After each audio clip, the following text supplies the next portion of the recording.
All right, thanks, Jeff. Welcome, everyone. Thanks for joining us with another round of Boca Tech Talks. I've taught quite a few of these over the last year and a half, but excited to be invited back. As Jeff said, my name is Jason Sand. I'm Director of Business Development with LK and Associates. We're a manufacturer's rep firm here in the state of Florida. We represent multiple high-end brands of electronic solutions, and Boca Tech and Automation is one of our partners, and we work with them to help specify a lot of products on some of the projects that maybe you're engaged with. And so today we're going to talk about proper planning for residential systems. So this is a CEU accredited course by CEDIA, and CEDIA is our trade association, and we pride ourselves on educating the various trades in the industry and offering CEU credits. And so with today's course, we really want to talk about how to work with a systems integrator. And it's harder for me to do virtually, but when I do these courses in person, I always like to ask the group, how many of you have worked with a systems integrator on a project? How many of you have had a good experience? How many of you had a bad experience? And I will tell you that while we, unfortunately do have not so great integrators out there in our industry, the bulk of them are very good companies to work with. And typically most of the problems that you'll run into as an architect or designer is the lack of planning. And of course, the lack of planning could be from multiple areas, and we're going to talk about that. So we really want to focus this course around that. And I like to talk about that with almost any course we teach. Even if we're talking about lighting control, we still like to talk about planning and how we can get involved early. A lot of times with technology, people think it's an afterthought, everything's wireless, stuff can just be added later. And that's simply not the case, especially with the projects that you're working on. These are really high-end projects. They're your customers' dream homes. And we can do some amazing solutions when we're involved early. So today's course is really going to talk about, where we fit into the mix and how to engage with us and how we can engage with your client. Most of the trades that you work with, electricians, plumbers, mechanical trades, architects, they're all brought in early into the project. Unfortunately, we are typically the last ones brought in, and we're the last ones to leave.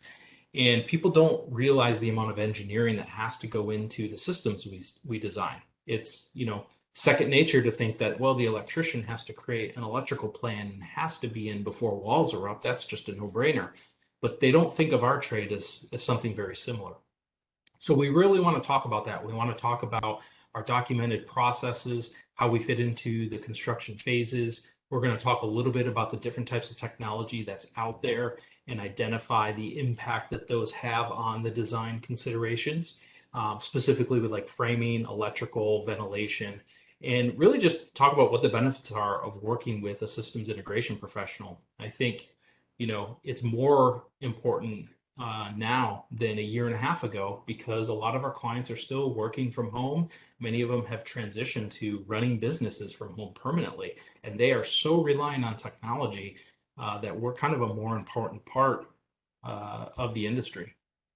So as I mentioned, these are CEU accredited courses. So what's going to happen is after today, I'll get with Marcio to get a list of who attended. We'll send you an email with 2 links. You're going to complete both links. One is your registration form. The other is the evaluation of the course. And then within 48 hours, you'll get your certificate. We will actually report the credits to your organization as well, but you'll have a certificate just in case you need that. So let's talk about the learning objectives. And as we go through today's course, we want this to be as engaging as possible. So please put some questions into the chat or comments that you may have, whether it's about the topic we're going to talk about on the slide, and then we'll have some time for Q&A afterwards. But first, we want to talk about identifying the core residential systems that clients are looking for: audio, video, networking, etc., and talk about their unique considerations and how they can impact system design. Because again, a lot of people don't put the thought into all the different areas that the client's looking to add to their project and what the impact's going to be. We're going to talk about the process that systems integrators use for project planning to integrate the design and be involved in all the different phases of the project and kind of where we fit in. And we're going to talk about the impact of these systems and impact in a good way in terms of planning, like space allocation, framing requirements, theater design, ventilation, electrical, et cetera. Because again, there's a lot of engineering that has to go into the design of these systems. And then we want to talk about, kind of the timeline of when to engage with a systems integrator for your project. So as we get into the type of residential systems that are out there, and this list is changing almost daily because of what's happening with technology. And then inside of each category, it's changing daily because of what's happening with technology. 10 years ago, distributed audio was a wired system. We had to pull wires through the house. We still highly recommend that today, but nowadays you have wireless type of audio.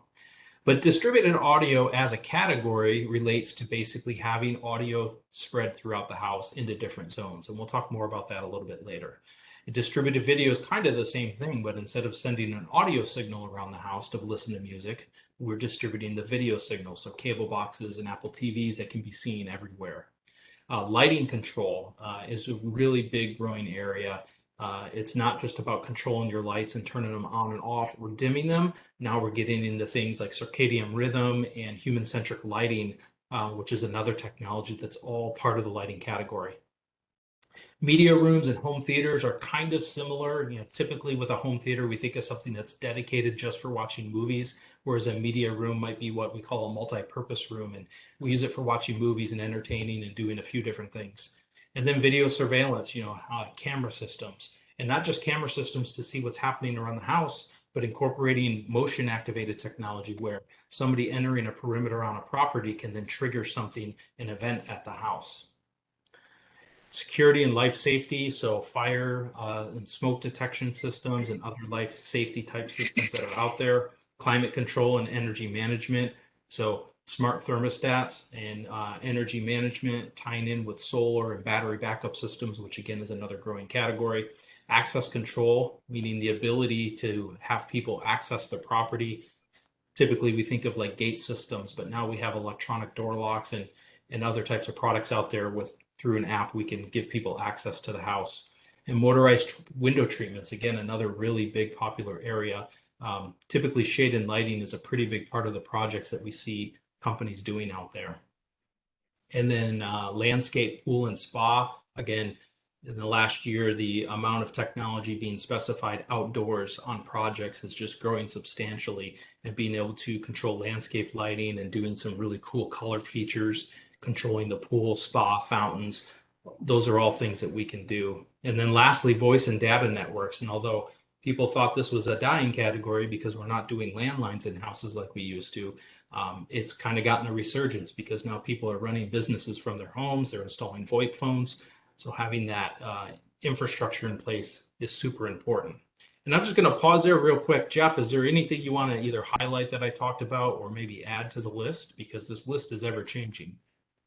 Yeah, actually, I was going to make the same comment on voice. We've seen a big resurgence in hardwired phone lines, and I don't mean Bell South copper dial tone thing. It is VoIP, but it's a hard phone, so you're not worrying about cell signal inside of your house. Cell repeaters have sort of come back. We're not very fond of them because it's so hit and miss, and it requires so much wiring infrastructure. If you do a good data network, you can use it for VoIP, and it will be reliable for both voice and video, which is what we're literally doing right now. The other thing with surveillance cameras, the gate voice and video and doorbell video cameras have also probably went up 500% in popularity. Used to be that it was just like ringing a phone and then buzzing someone in, and now there's a lot of people doing the remote access, letting somebody leave a package or let somebody in a gate remotely. So we've seen a lot of that happen because people are like you say, working out of their home, but also pretending like they're in their home when they're not in their home. No, it's a great point. And something I want to highlight with any of these technologies we're talking about, while there are wireless solutions, you absolutely should have a wired solution for this category because it's more reliable, it's better performance.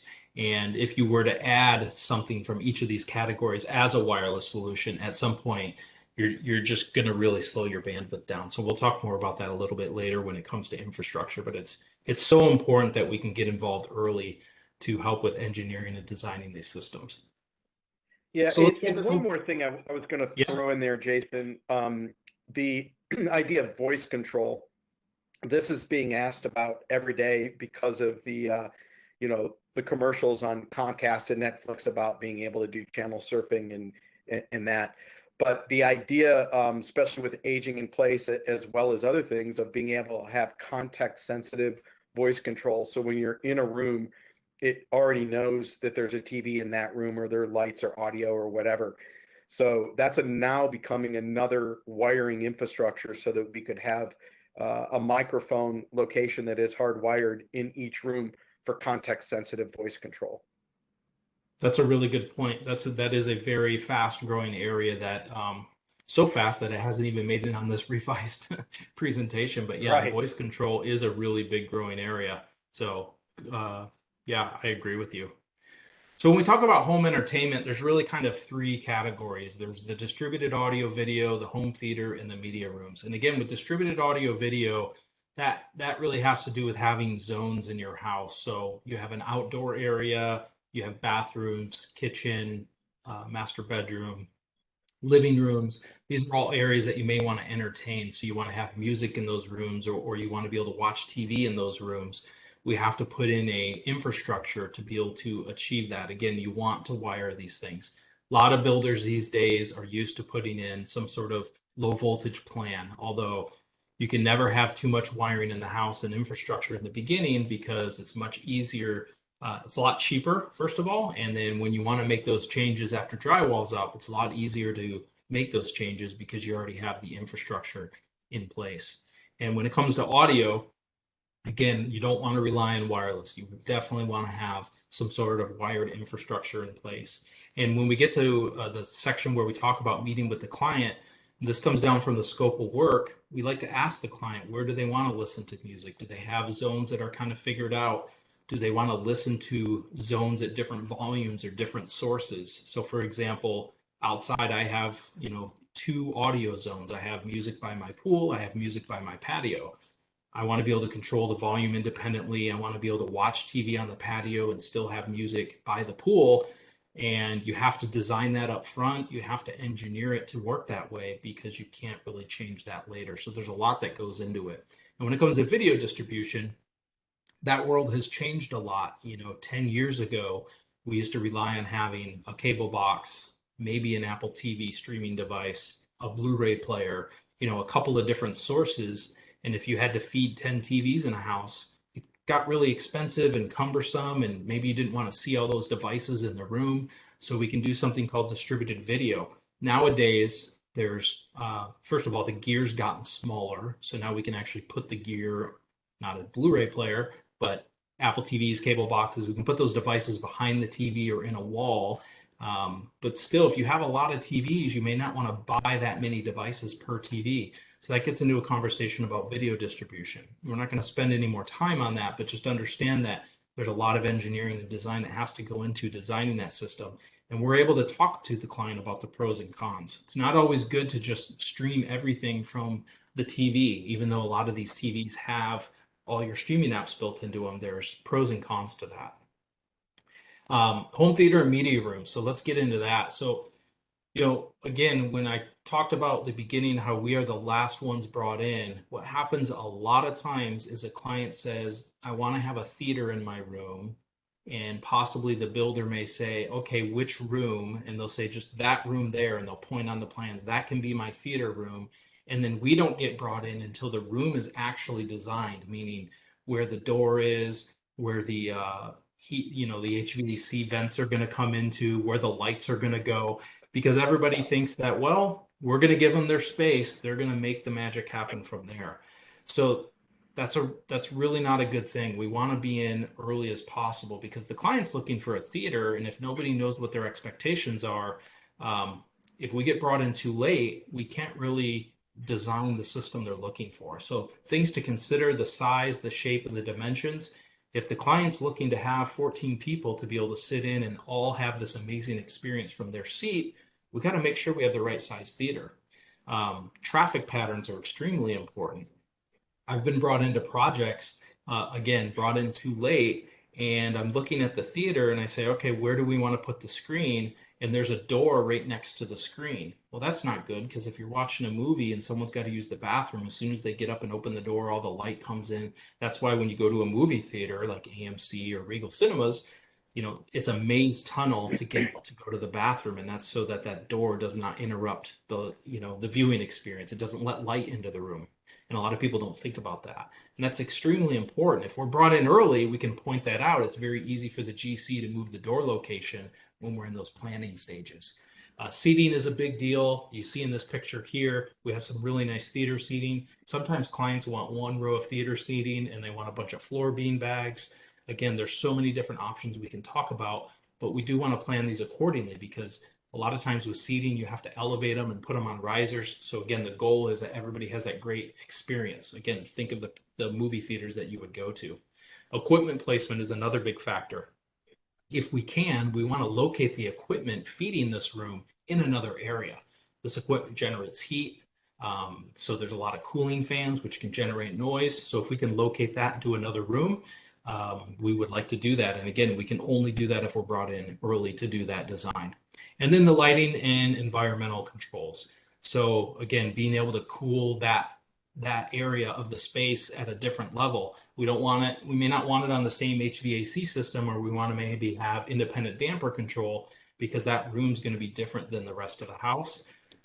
We may want to treat it with some sound materials as well to isolate the sound from the rest of the areas. So again, we could go on and on. I mean, I'll let Jeff comment because they have a pretty amazing theater in their showroom and they do a lot of these types of systems. But Jeff, anything you want to highlight when it comes to theater design? Yeah, I mean, I think the way I think of it is I don't call this room a home theater. I call it a theater in a home. And think of it that way. It's literally a legit theater. So you want to maximize the screen, which means that front wall. If you've got windows in the room, they usually have to be paneled over, drywalled over, or the screen goes over the top of it. So there's no need to have windows in those rooms if you can avoid them. You have to knock the window sills off if you're doing that stuff. And then it creates problems for wiring and speakers and so on when you're trying to deal with window bucks and things like that. So a theater in a home is a dedicated room that doesn't have windows in it, is set up for tiered seating so that when the door opens, you're not opening into a riser or, like you said, opening into a screen. So you've got to have good traffic flow. This room, out of all of them, really needs a lot more planning and how that works. The contrast to that is a multimedia room. You can have all the windows you want. You probably have more of a sectional kind of a sofa thing going on than tiered seatings. So you don't have to worry about risers and power in the risers and things like that, step lights and whatnot. So it's a whole different motion. Speaker placement is the biggest deal. Projector, as you mentioned, is going to be used in this room as opposed to a TV. If a 100-inch TV is viable these days, but that's too small for a theater like this. The theater rooms are typically 125 to 250 inches.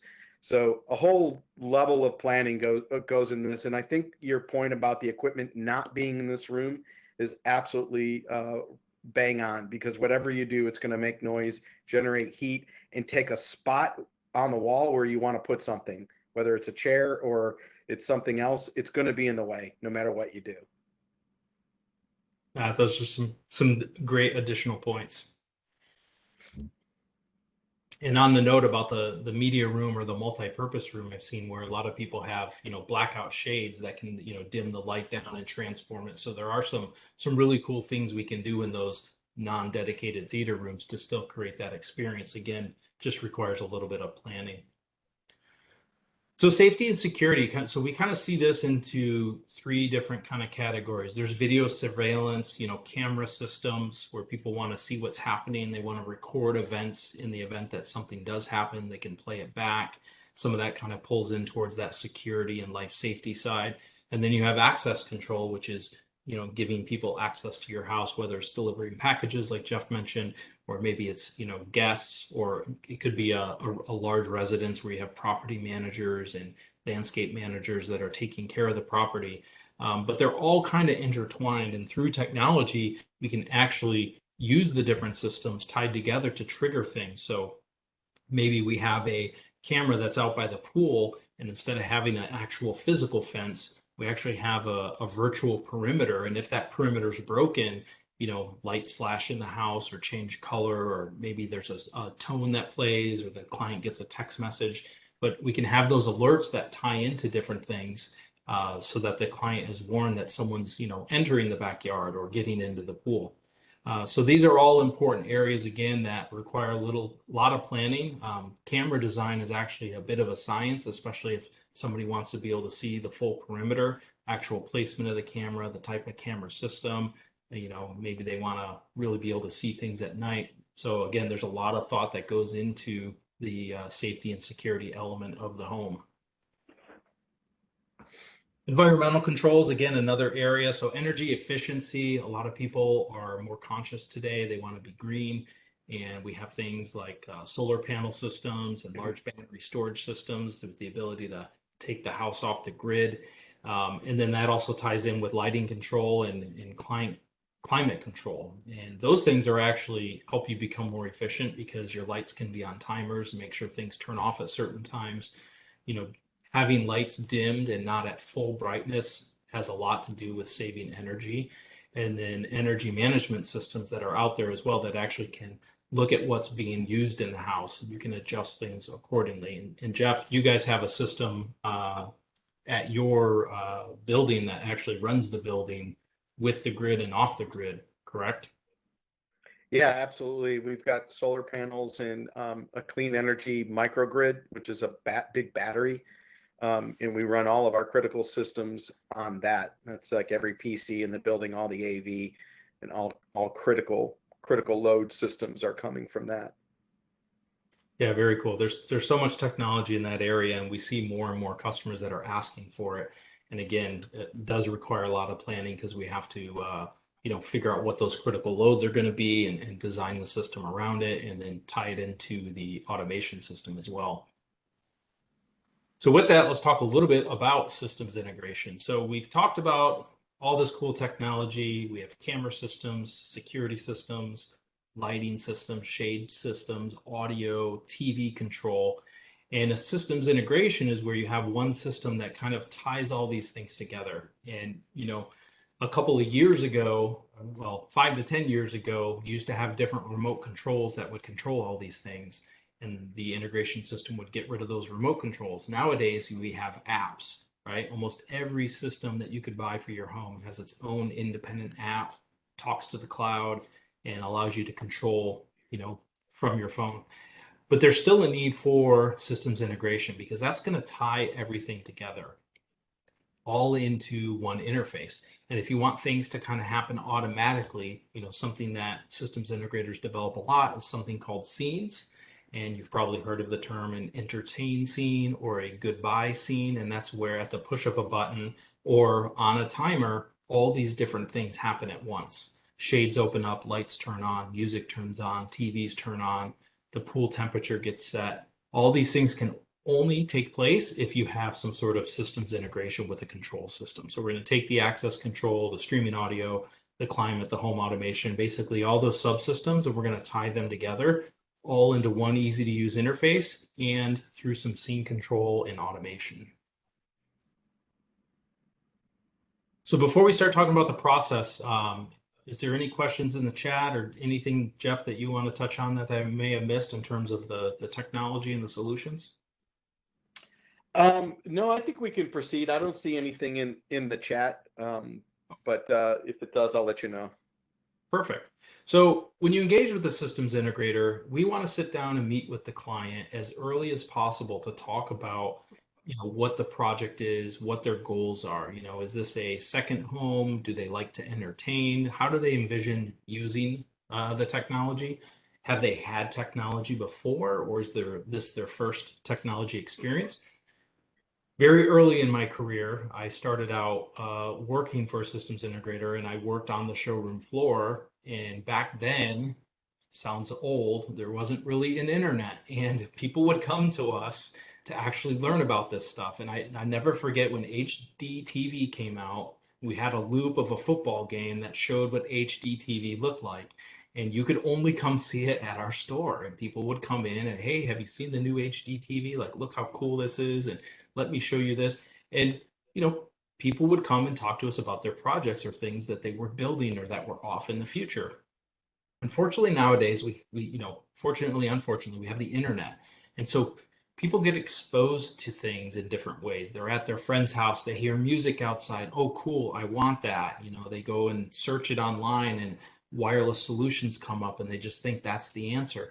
So unfortunately, they don't engage with us as early. And so again, we want to engage with the clients early on or engage with architects and designers, even if we can't meet with the client, to talk about what the goals of the systems are, if they've used technology, and what their plans are so that we can kind of qualify them for the right system and the right design. So user interface design. And again, when you're having a control system, there's a lot of different options, and we don't get into brand discussions here because there's a lot of different brands of control systems.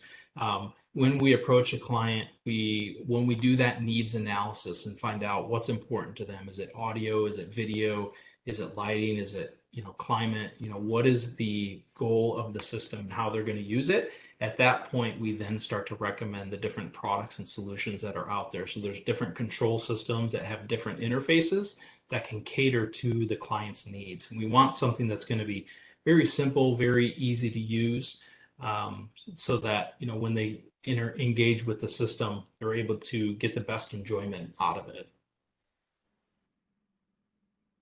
So once we've done this needs analysis and we've talked with the client, we find out what's important to them, what technologies that they want to use, and we got a sense for how they're going to be using the space, we can get into the actual systems design. So this slide right here, I think, is really good because if you engage with a systems integrator, if they don't tell you they do these things, and if they don't come out and say it, you should actually ask. This is a good indicator of how good they may be, because there are systems integrators that will just simply give you a proposal with a price and then skip right to pre-wire and not even give you any drawings or documentation.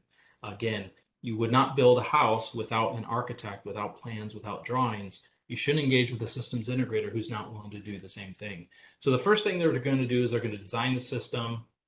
Most systems integrators have an engineering team that's going to go through and look at the needs analysis, look at what the project is, and then design the system. They're going to select where the equipment's going to go, what the proper ventilation is going to be, what the type of electrical outlets are needed, so on and so forth. And then they're going to develop a proposal, which basically shows you the different products and pieces that are needed along with price.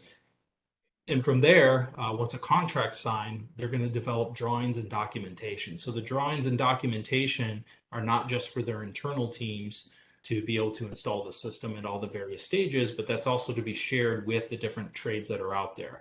If they want a TV that's going to come out of the ceiling, in the master bedroom, there's going to be drawings and documentation around how that framing has to happen, the electrical and the ventilation that can be given to the GC and the electricians on site. So it's really important you engage with someone who's able to provide drawings and documentation. That all just is going to ensure that the client's going to get a good system. There's going to be a review of the contract. There's a change approval process because, again, what happens, the project's getting built, the design has to change, or the construction of the house. And so we, the systems integrator, got to adapt. Or sometimes the client decides halfway through that they want that, 300-inch screen in the theater and they want the higher end projector, right? Changes always happen. So we do have a process for that. Then we like to have a meeting with the subcontractors because, again, even though we're the last ones in, we're going to rely on the electricians to do some of the work that we need for maybe our lighting control systems or our dedicated outlets. And we want to meet with all the different trades because we're going to have to work with them. We'd like them to see what it is we're going to be contributing. And then we do a pre-wire walkthrough, and that's where we walk through the house when it's in the framing stages, sometimes even before that, just to get a feel for, where things are going to be located. So in the pre-wire phase, so these are the things that we need to determine as a systems integrator. We need to decide where locations of items are going to be, and we need to document it. So for example, again, a lot of times when we get plans, someone will say, there's your AV closet right there in that space. And with the plans, we can get a good idea if that's a good location or a bad location. But sometimes what may look like a good location, once we get on site and framing's up, it may not be. And so we have to change that. So we do that with the GC, with the client, and then we need to document it. We have to update our own as-built drawings accordingly so everybody knows where things are going. Photos are highly recommended, so we'd like to take photos of that. Again, low voltage is always the last trade. We're brought in before drywall, and again, it's not common that someone's like, hey, we're getting drywall up tomorrow. Can you come in and pull in all your low voltage wiring? We need to schedule this in just like the electrician, and we want to be in as early as possible because there is an art to pulling the cables to make sure that they're, away from specific areas. They're not running too close to high voltage. We want to make sure that all the cabling follows all local regulations and is up to code. So again, there's a lot of planning that gets involved there. I'm going to pause there. Jeff, do you want to share anything in terms of what we're talking about as far as meeting with a client and qualifying and how you guys work on projects? Yeah, this is a big challenge for us because unlike any other trade, it's like we've got to explain everything before you could possibly make a proposal because people don't understand it out of the chute. What we've done here is we've built a whole home simulator so we can demonstrate everything without just waving our hands and showing PowerPoints, just so we can get an understanding of scope and budget before we start. Because if anyone gives you a proposal before there's any plans or anything, well, then it's just pure guesswork. And in our industry, more than anything else, if you get 3 proposals from 3 different companies, they will be vastly different. If you started with a blueprint and you marked all the locations, you had a furniture plan down and you had a good sense of it, well, it'll be closer, but it still will never be the same because there's so many different ways of skinning the cat on this. From a pre-wire point of view, it would be very, very similar if everyone's like doing their job. But I know a lot of people don't do shielded cabling when you should, or don't do fiber when you should, those kinds of things. So I think the moral of the story here is lock down the CADs as soon as you have a floor plan for low voltage, because then everything else you do is going to be driven off of that. And you'll have a reference point and you start calling the rooms the same name, the orientation. You're not putting a window where you wanted a TV or whatever. Those kinds of things can only be done if there's a blueprint. I've seen so many proposals and new builds where the AV proposal is like the first thing that they would send and say, I already got a proposal. Well, obviously they didn't do their homework. You wouldn't get a price on the house until the floor plan or the architect at least had his first pass. Same sort of thing here. One other thing I was going to throw in is HVAC requirements for equipment rooms. It's not okay to just put an air conditioning drop in like you would in a closet and think that that's going to do it. So I'll just throw that out there. It's about getting hot air out, not getting cold air in. And that's the most common mistake that we see at this phase. Yeah, and heat kills electronics. So you definitely want to get the heat out. A comment I'll Yeah. make, I was walking a project once and it was in the pre-wire phase and we were in the master bedroom and the integrator was explaining where things are going. And I said, why do you have 2 different wire drops here? So they had a wire drop for the TV. So there was, a bundle of cable because they like to add extra cables. Well, the client hasn't decided on the furniture plan yet. So we don't know if the bed's going over there or if the bed's going over there.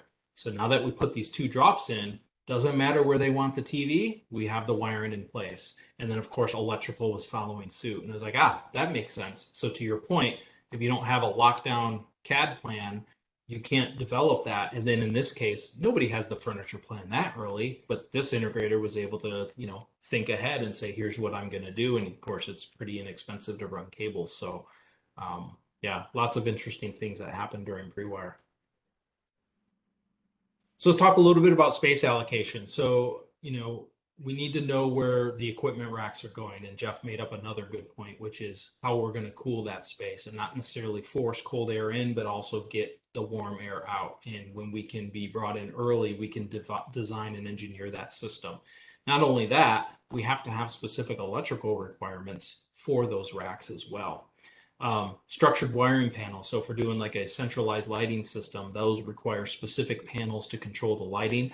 We have to find locations for those as well. Those usually go flush in the wall so they don't take up as much space, but it is still usable space in the house.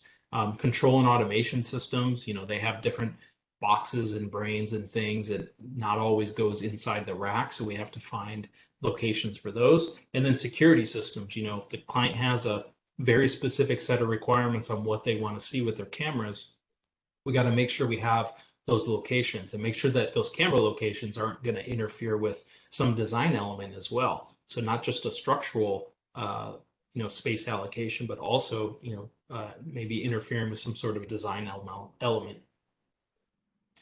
And talking about electrical requirements, so this is a DIN rail system for like a centralized panel, but there's a lot of things that go into the electrical side. So typically with a rack of equipment, a lot of times we're putting 1, 2, 3, 20 amp circuits in that room, but a good systems integrator is actually going to do that load calculation to determine what size outlet we need there, make sure that it's a dedicated outlet. It's not sharing a leg off the main electrical system. And also planning for the future. A lot of times clients don't know what they want to do outside. There could be a fire pit going on the corner of the property, and they may not think that they want music out there. Well, a good systems integrator is going to plan accordingly. We're going to bury some conduit, and we're going to be able to have the ability to pull wire at a later date. So planning that infrastructure is really, really important.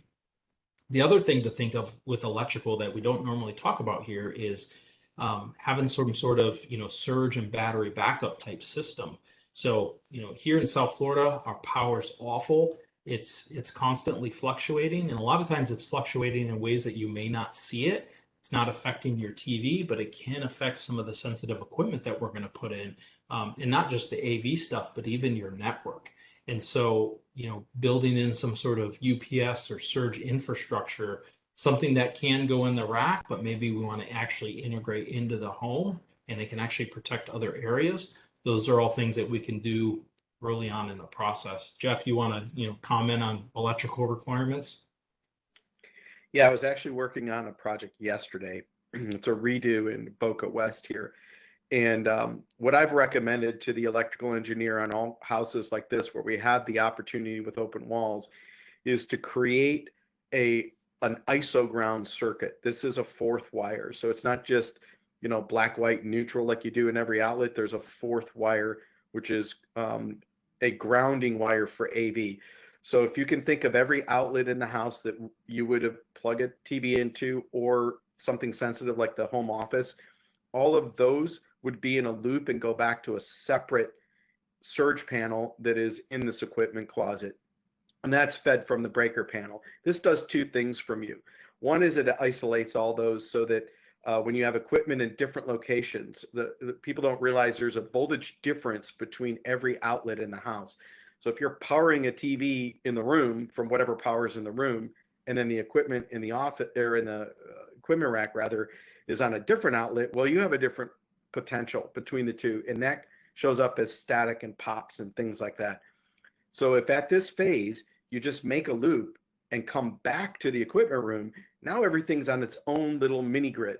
The second thing it adds for you, if you later wanted to do some sort of clean energy or battery backup system or so on, you'll now have the equipment closet and connected devices on the same battery backup, which is great because if you have your rack on battery, but all your TVs go off, well, that's kind of the same thing as the network switches are on, but all your wireless access points are off. They all should come back to this one little grid. So if done properly, you can actually design a separate little isolated high voltage loop within your house, which will save you all kinds of problems down the road. Something you cannot do after the fact.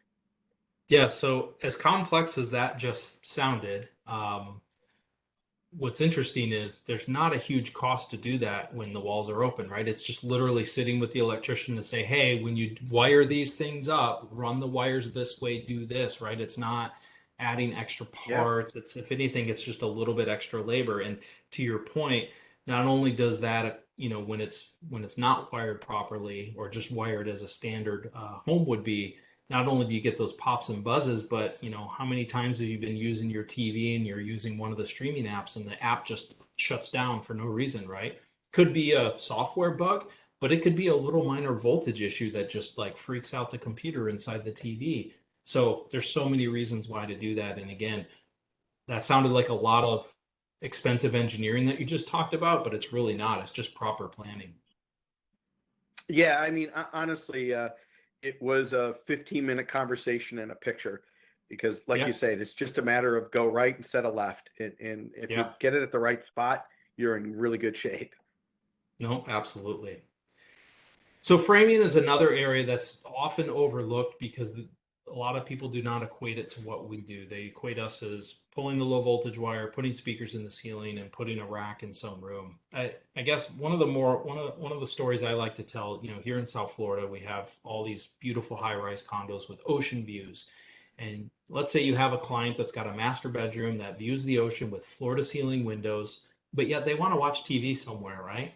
And so the TV off in the corner doesn't look very good in their $5 million condo.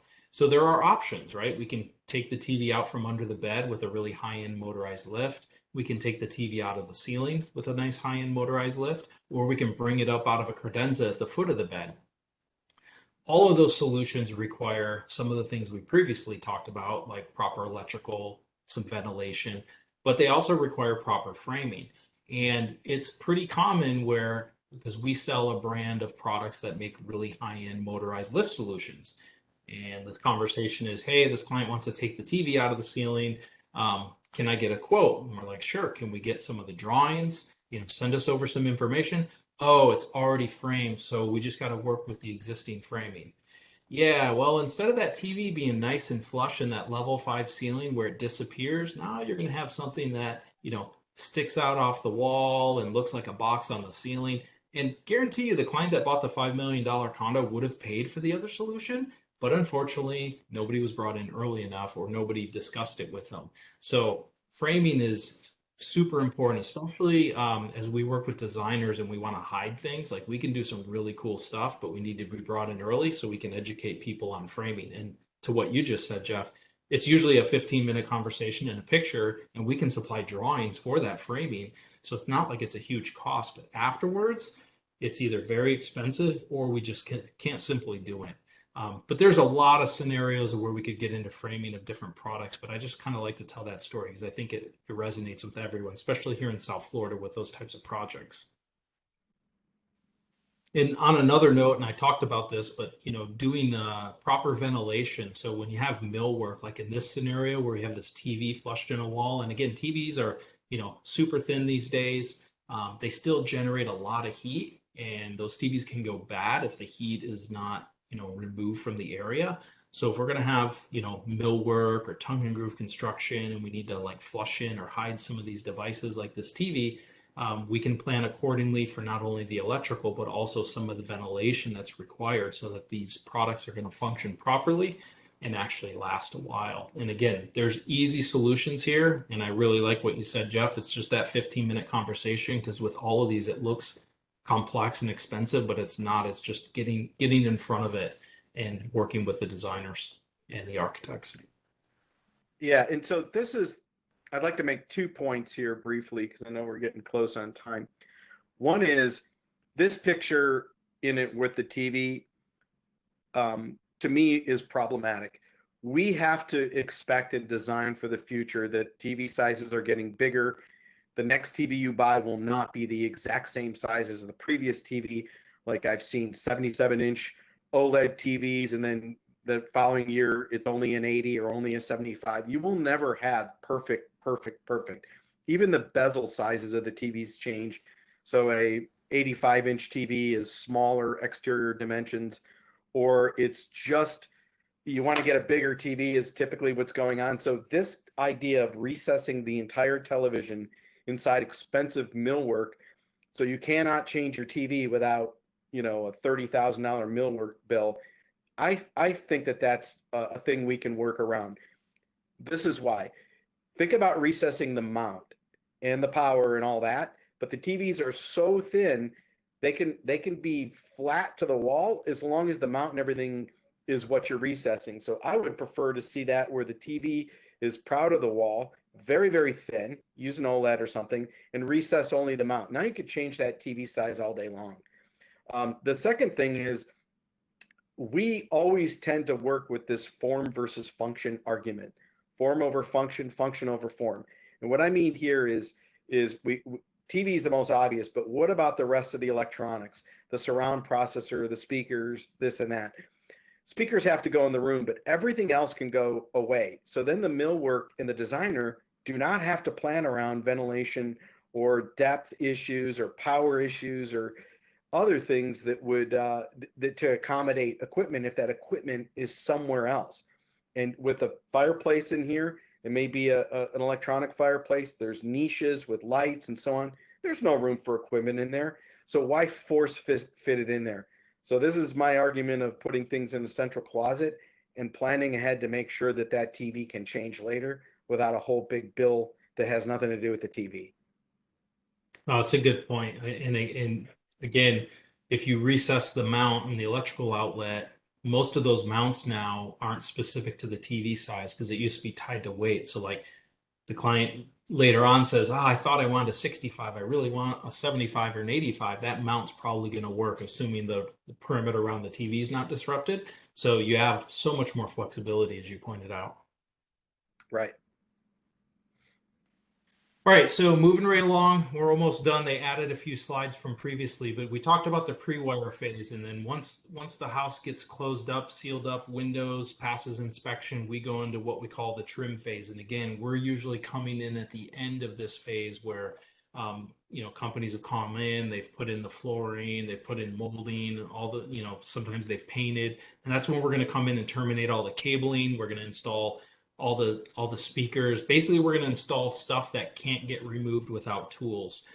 Sometimes TVs are installed, oftentimes not, but speakers, keypads, sensors, wall plates, connection jacks, all those different things. And then we're going to perform a verification and check. We're going to confirm all the testing is, all the cabling is in place, it's toned out, it's labeled, and everything's ready to go. Because a lot of times we as integrators will build out the rack at our office, test it, and literally it kind of gets plugged in on site to the infrastructure that we've completed here at this trim phase. And then after the trim phase, and this is closer when it's, before the client moves in, but now a lot of the finishes and everything's been done at the house, we have the final equipment phase, and that's where the racks get brought in on site. They do what calls a rack burn-in, letting everything run to see if there's any bugs in the software or anything else. I mean, nowadays, because almost everything we install has software, by the time we get it and set it up, it's on an older version. We have to get it updated. A lot of times that's done before it moves on site. But again, we want to do that burn-in of the equipment. We're going to mount displays. We're going to connect devices that are portable and movable. So connecting bookshelf speakers, install other control interfaces like touch panels and remote controls, and basically do all the different testing and manage a punch list of items. Because even when you get to this point, there's still things that maybe the client decides to change or add, or again, we did this whole design on paper. Now that it's installed, we want to go back and change a few different things. But this is in what we call that final phase. And again, we're typically butting up to close to when the client's going to move in. So a lot of times we're kind of under the gun to get this. And even in this phase, we're still doing like the shade installation. Those are usually done towards the very end. And after that final installation, this is where we reveal everything to the client. We do the client orientation. We want to train them on the system. We want to show them how to service the system in the event that there's an issue, go through warranty explanations, talk about what the options are for warranties, and kind of do a closeout meeting and handoff to the client. And make sure that we go through and we've met their expectations with everything that they looked at in the beginning. And then after that, talk about service and support. So this is an ever-changing conversation. There's always a warranty of the labor installation that the integrator did, but then you have a manufacturer warranty of the actual product. And then there's this thing called, maintenance agreements, where as the client, a year, 2 years from now, or down here, a lot of clients are transient. When they arrive on, on their flight from New York and want to use their house for the weekend. They just want to make sure everything's working properly, right? Because things happen. So there's these service and support agreements that some integrators will have. We can do things remote nowadays with the technology. We can do resets and reboots, and basically make sure that the system's operational all the time. And that's just kind of a change in the world that we live in today with the technology. Jeff, we're almost done to the end, but anything there I've shared in the last couple slides you want to comment? Yeah, I'd actually like to go back a couple slides to the one that you had with the rack on it. A comment here is coordination of installs with other trades. Another plug here for centralizing video, and obviously audio network is kind of by nature centralized, is the coordination of the endpoints in the room. If there's a built-in or there's fancy finishes or things going on, you don't have any of that coordination if everything is being built off-site in a rack and then brought on-site when the whole place is clean and dust-free, because you don't want to have that stuff in there while they're still, sanding or doing anything else. But then if there's no equipment going in the room, there's really no coordination. And that is really, really nice when you're doing either renovations, which is the majority of what we do, or new builds, because people can set their own timelines. And as much as we like to think we've got this big, huge Gantt chart and someone's running a Microsoft project and coordinating every single trade on site, it never works out that way. We all know that. People kind of come and go based on today product availability, but also, labor, someone's sick, this needs that before this can happen. We need to get out of that so we don't drag on these timelines, which are very, very expensive. So that is a really important thing to us, and we've been doing the centralized stuff for a long time, and that is a hidden benefit of that is just an easier install and a better finish work. And then if you go to your next thing slide there, this client orientation. There are so many really good software products for the control systems these days that training doesn't necessarily have to happen on site after everything is done. Training could be, in our case, with our simulator, but also in any AV designer that has a proper showroom, would be able to show how things work and get some level of understanding. Because in every house, if it's done right, the user interface should be in the same in every room. You don't have to see 20 rooms to see how one room works. You just have to know how that remote works and so on. So it can remove a lot of anxiety if you put it in front of someone while the house is still being built and say, this is going to work the same way in your house as it does here in the showroom. So that would be that. Lastly was to your last slide there with the service and support. Yeah, 99% of the time, we're rebooting something. That's what's happening. And you don't want to have to drive out there, and you don't want to have to, interrupt someone during, a party or whatever. Remote reboots are common. They're necessary, and planning ahead for that can be a non-issue. We can put the remote reboots on the client's touch panel. So when that Comcast box or Apple TV box or Roku or whatever needs to reboot, you hit a button, 30 seconds later, it's good. You're good for another month. Just like a car that's sitting in a driveway for 6 months, and then you come to it, typically it won't start or something will be wrong or whatever. Same with electronics. It's not being used. It tends to go to sleep. There's power regulations. There's firmware updates that cause a reboot, all kinds of things. So if you do have somebody that's going between multiple homes or leaving for an extended period, then the AV integrator should have a program to come to the house a few days or a week before the arrival and wake everything up, touch every button, just make sure that it's all working, do firmware updates, check batteries, make sure everything's charged, because these are the little things that irritate everyone. Everything could be working, but the remote isn't charged. But to the client, nothing works, right? Because that remote is bad.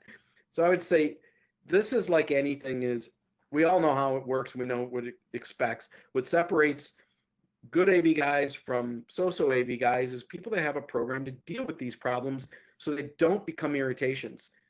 So it's just as simple as that. I like your analogy with the car because that's true. People think that, oh, I bought this stuff, it should just work every time I turn it on. And we do have a lot of clients that don't live here all the time. And these things do need to be turned on and kind of run through. Right. We're towards the end here. This one went a little longer because they did add a lot of content to it, but finding the proper fit. So as architects and designers, sometimes you don't always have the choice over the AV integrator you're working with, but we highly advise you find someone that you can partner with. And even if you're on a project that you can't hire them for, but you can use them as a resource to ask some of these questions like, hey, if I want to do this for my client, that doesn't make sense to me. You want to have someone that you can work with. And then when you are ready to engage, you want to have someone that fits well within your kind of build schedule and does the things that we talked about. They supply drawings, they're transparent with information. They're kind of a consultant for you to help lead the way, because there are so many great solutions and things that we can do as long as that we're involved and we kind of work together. So in summary, we've talked about the different types of systems that are out there and kind of the unique approach to each of them. We've talked about the process of systems integration professionals, where we fit in with the different phases of a project. We talked about the impact of these systems on the house, specifically to space allocation, framing, electrical, ventilation, theater design. And we talked about the timeline for engaging a electronic systems professional. So I like to tell everybody it's never too early. Even if the project is in the conceptual phase and they're just drawing it up, we can never get involved early. Like, for example, we've had clients contact us that want solar panels and the house is not sitting east-west on the property where they could take advantage of the sun. Like simple things like that you wouldn't think of to bring us in on. So it's never too early to engage with us on a project. And with that, we will open it up for some Q&A or commentary. Bye-bye, Gideon. Go ahead. Was somebody talking? Hello? Hey, Bruce, I recognize your voice. Okay. Hi, let me just click on start video. Okay, just one quick thing. I thought it was a very beautiful presentation today, really concise, very sharp, covered a lot of ground. I'm not an AV person or an installer or owner of any companies that are involved in what you are doing. I'm a customer. And I just wanted to comment for everybody listening here. And unfortunately, I have another webinar in 1 minute, but I just want to comment. In today's world, it has progressed much more than when I started 8 years ago on my project with Jeff. I thought I knew some things, but I really didn't. And I think one has to put in concept. First question when you're meeting with the client, what is your real knowledge of combining all your automation in your house? And the sales company should really have a bold, large print or presentation where the customer can see, even before you sell them, what is your experience with this? We have to know before we begin our presentation, so they can really understand that later, putting in shades, low voltage wiring, putting in extra wiring for your AV, for your TV in the ceiling, added the ceiling, hoo-ha, hee-hoo. I've been through the dance of fancy screens that come up, artwork, and now I can't put in a larger TV in my master bedroom unless I throw out a $12,000 screen painting. So each one of these steps really has to be covered from the beginning, even though the client or the wife or the husband is going to go with small, we know it, this, that, hoo-ha, nonsense. You have to share with them now and down the road how difficult it is to put in an automatic shade after the wiring is done that requires paint job, patching, everything that goes with it, as Jeff said about millwork, $30,000 repair later. I don't think as a customer, the average client understands if they don't think it through and pre-plan it with an expert and a blueprint, what they're going to miss down the road. I rushed through mine. I listened to my design company who said you don't need this there, you don't need this there. And at the time it was a rush in between traveling back and forth to different homes. Had I had more time and a little more somebody sitting down talking to me slowly instead of just trying to make the sale, saying this is why you're going to need this, and we strongly suggest you review this now, the sale would have been larger. Communication, solving all the issues before, I think guarantees a larger sale. Good I point. think people that are financially buying a $5 million condo or a $3 million house or a $1 million house, if they understand what the whole deal means in home integration, from television, audio, video, to sound system, to lights, to the scenes you spoke about, all of these things easy. Home security when you're away, different settings, different lights, all of these things combined on a very long education meeting with the prospective client. I think whether you get the sale or not, they're going to say, boy, that person really has their act together. And they gave me a lot to think about. That's all I have to say. And Thank you. I wish I would have listened to Jeff more then, but I didn't know. I really didn't know, and I could have avoided a lot of heartache down the road now. So Thanks for the kind comments, and just remind everyone you are not on our payroll, okay? I really think communication at the beginning with a client of this is the world today, and this is what we can do for you if it's on your checklist. Is your child's room security? Is this? Do you want us to block things out? Do you want us to put in a jammer that they can't go on the internet in their room at night? I mean, all of these things really should be discussed to make a big sale. End of story. Adios. Bye.